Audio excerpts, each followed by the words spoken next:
পঞ্চগড়ে স্বামীর গোপনাঙ্গ কেটে নেওয়ার অভিযোগ, স্ত্রী আটক।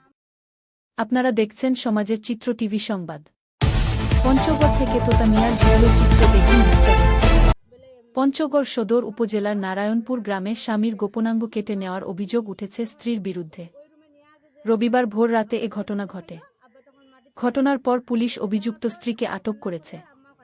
স্থানীয় ও পুলিশ সূত্রে জানা যায়, পারিবারিক কলহের জেরে ভোরের দিকে এ ঘটনা ঘটে বলে প্রাথমিকভাবে ধারণা করা হচ্ছে। গুরুতর আহত অবস্থায় স্বামীকে উদ্ধার করে প্রথমে পঞ্চগড় আধুনিক সদর হাসপাতালে ভর্তি করা হয়।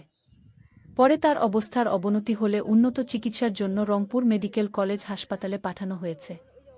পঞ্চগড় সদর থানার ভারপ্রাপ্ত কর্মকর্তা ওসি আশরাফুল ইসলাম বলেন, খবর পেয়ে পুলিশ ঘটনাস্থলে গিয়ে অভিযুক্ত স্ত্রীকে আটক করে থানায় নিয়ে এসেছেন। এ ঘটনায় আইনগত ব্যবস্থা নেওয়ার প্রক্রিয়া চলছে। পুলিশ জানিয়েছে, ঘটনার প্রকৃত কারণ জানতে তদন্ত অব্যাহত রয়েছে। সমাজের চিত্র টিভি সংবাদের সাথে থাকার জন্য ধন্যবাদ। সবার আগে আপনার এলাকার সংবাদ পেতে আমাদের চ্যানেলটিকে সাবস্ক্রাইব, লাইক, ফলো দিয়ে সাথে থাকুন।